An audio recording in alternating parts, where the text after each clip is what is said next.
it's important for us to put out good images of ourselves, because them rednecks, they expect us to have negative images of ourselves. They expect us to fit the stereotypes that they have put on us since slavery. And these stereotypes are for us to degrade each other by any means necessary. They want us to continue being the product of the Confederate mindset that was forced upon us during us being prisoners of war on the plantation. And they want us to continue this mindset today. And how they change our mindset is they use the movies and the music and TV to change our mindset. In the 40s, there was respect that we have for one another in our communities, amongst neighbors, because our fight was for our freedom. Our fight is still for our freedom, but somehow with integration, some of us feel like we didn't overcame. We ain't overcame nothing. Nothing is different. It's just a different strategy that they've came along with.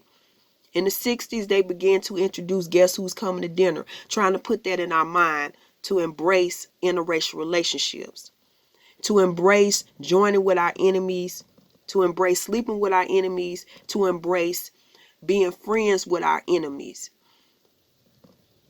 They want us to fit the description to the point where they will pay people to make degrading lyrics, to make lyrics that are down in our people. In the 70s, they put the black exploitation movies out to glorify pimping and the thug mentality and that gangster mentality, to uplift that, to make that look more credible, to make that look more appealing. And generation after generation, they got further and further away from righteousness, further and further away from the virtuous woman and the respectful man and the gentleman. Now the gentleman is looked down upon. Now this thug mentality, disrespecting women and having no regard for women, is being pushed because they're pushing it in the music. They push it in the movies with Minister Society, Boys in the Hood, even though I know it was a message in those movies to refrain from that type of mindset in the hood.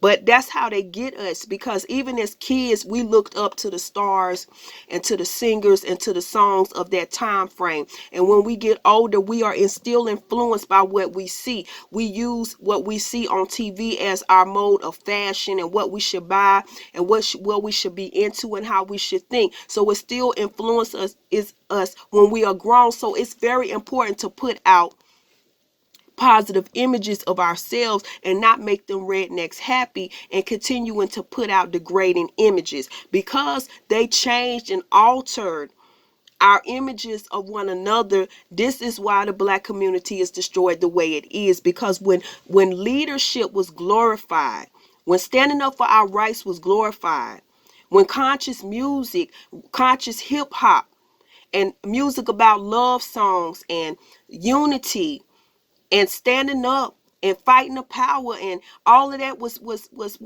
sung. The songs were sung. The songs was rhymed. It was a whole different outlook that we had towards one another. But they said, they getting too strong in the 60s and 70s. They getting too strong. They standing up. They fighting back now. They not taking it no more. They're not allowing us to walk all over them no more. So they had to come up with a plan. So they put the dope in the communities. They changed the music. And that's what happens when you give everybody a mic. When you give everybody a voice, then it's going to come up vulgar. It's going to come up degrading. It's going to come up with people having a different view on how we should treat one another and do one another. It's going to taint the music. It's going to taint the movies. It's going to taint the images that we see on TV. It's going to taint the reality shows. And they glad to see black people arguing and fighting on these reality shows, black women yelling and screaming and fighting one another and not being able to get along. Men being players, jumping from bed to bed, and people sleeping with each other's friends, and nobody promoting marriage and nobody promoting nothing positive.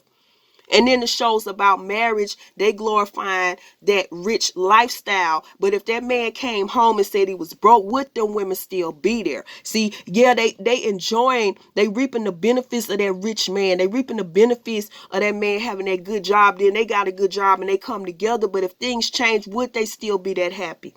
I never hear them glorify the Lord. Very few shows glorify the Lord because this is a satanic industry.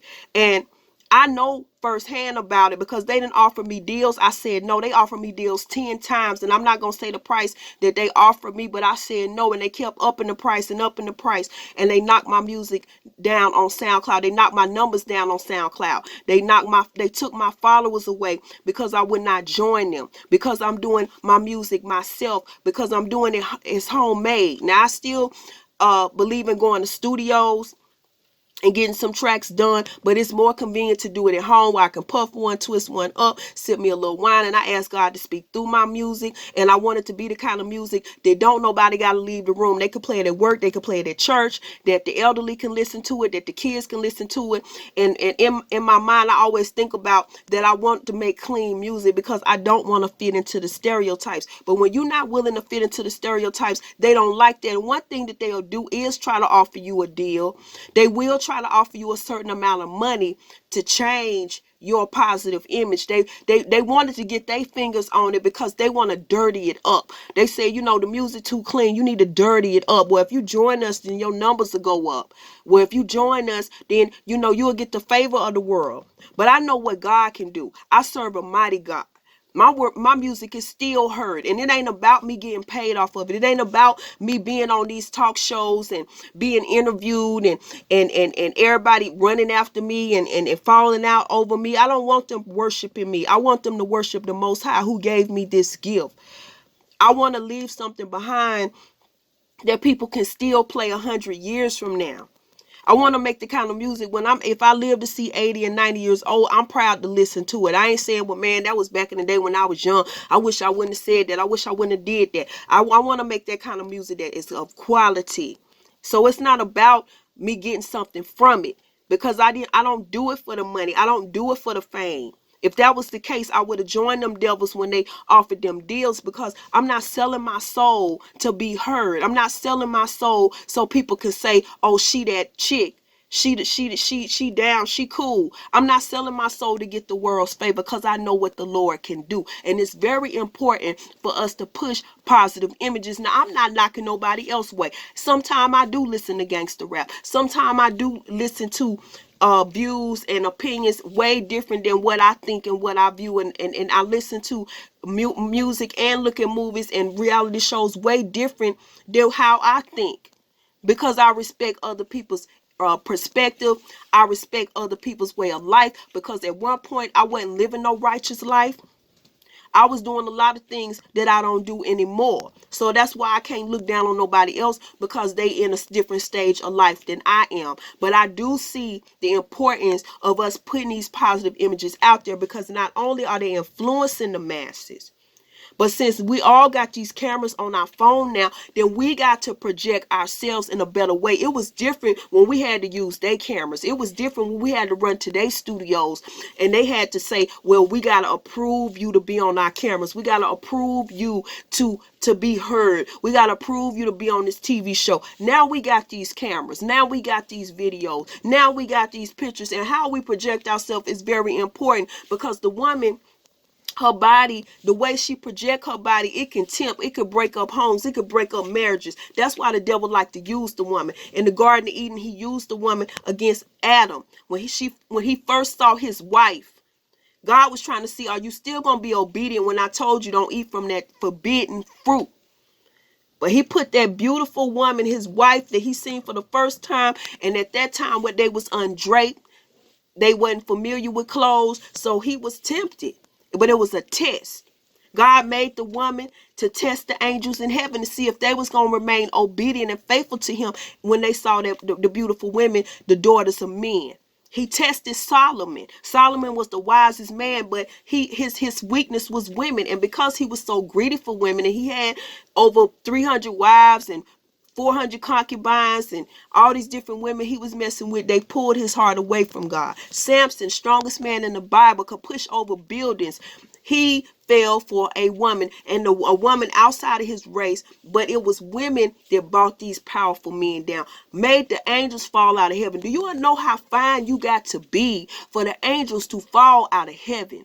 For Solomon, the wisest man, who didn't even ask for riches, and God gave him riches because he didn't ask for it. He asked for wisdom. He fell. His empire was crushed because he got with the wrong women.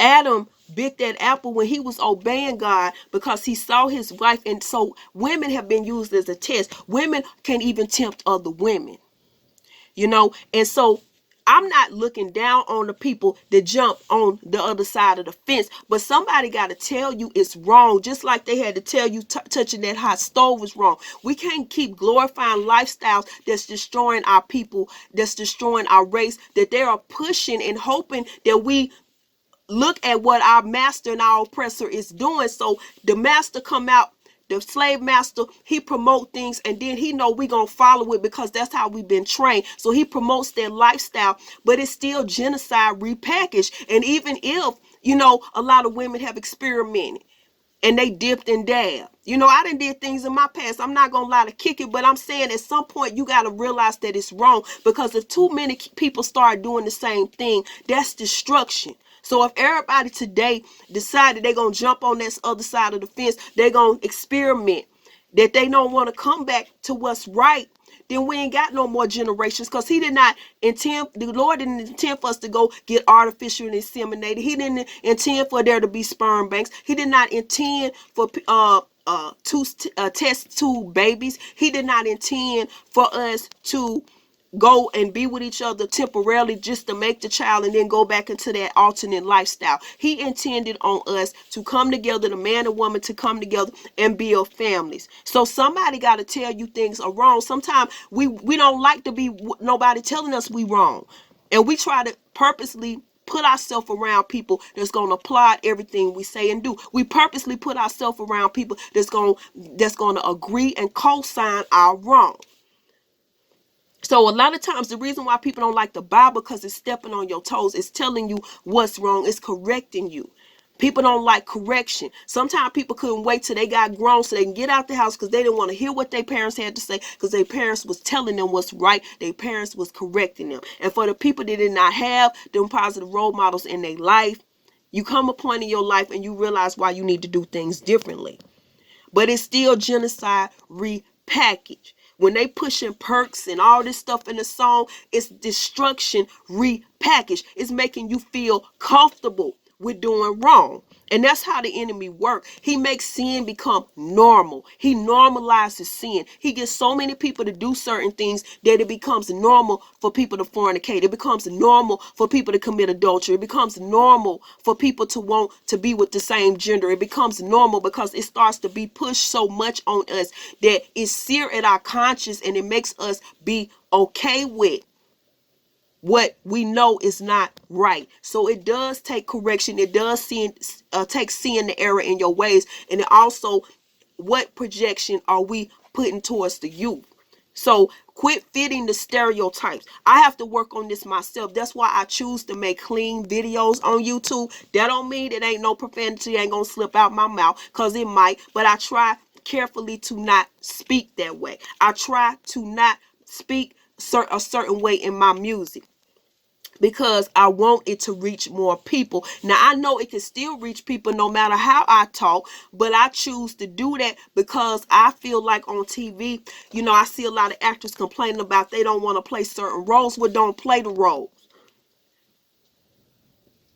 It starts with the actors and actresses not playing the roles, and then they're going to give us better roles. But if they know that they can throw that money in our face and we're going to play them roles, that's what they're going to do. If they know they can throw that money in our face and we're going to make degrading music and music glorifying the things that we need to be getting away from, because a lot of them people, if you gave them that money, they get right out the hood. That don't mean they forget about the hood. They go back, they show love, but they get away from the hood, because the hood is the battleground. It's the battleground they put us in as a experiment. experiment to see when they put the pressure on us what we're going to do. Just like we went from acres of land and houses and barns to houses with a small yard to apartments with no yard or a little patch of sidewalk to rooms to bunk beds at a shelter to the streets. They know how to break us down. They shrinking us down. They putting us closer together with apartments. That was a way for them to take away people having a house.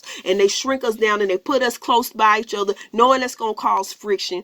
They put us in situations where we have no privacy, have no freedom by hiking the prices up real high because they know that's gonna shrink down the way we live. And then they make what is available very expensive. So an apartment is expensive, so a lot of people go to a room, and then they make the rooms expensive, so then they homeless, or they got to live outside, and then they outside, then they ain't got no privacy. They know how to do things to break us down and change society and change the ways that they want things to be in society for the worse. So it's very important that we not fit the stereotype, that we come back with our unity, we spend in our community, we build up our community, build up black business. I go all the way across town sometimes just to support black business. Even if I'm somewhere where stuff is close by, I try to go where I know either they hire blacks or it's black owned and ran.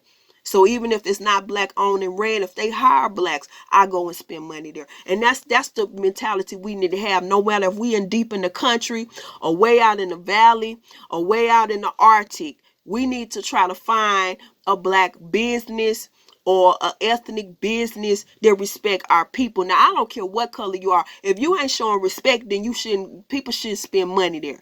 Now, I believe in spending with my people, but if I go in a store and they rude, I'm going somewhere else. I'm going to go where I am appreciated, not tolerated. But we definitely need to change our attitude, because if it wasn't for the customers, you wouldn't have no business. And that's how you got to think. Somebody gave you a chance. They gave you a chance by coming in your store, or they gave you a chance by supporting your business. They gave you a chance by hiring you. They gave you a chance by renting you that place. They gave you a chance by telling you about that land so you can buy it. Everything's a chance. But we got to change how we project ourselves and not fit the stereotype.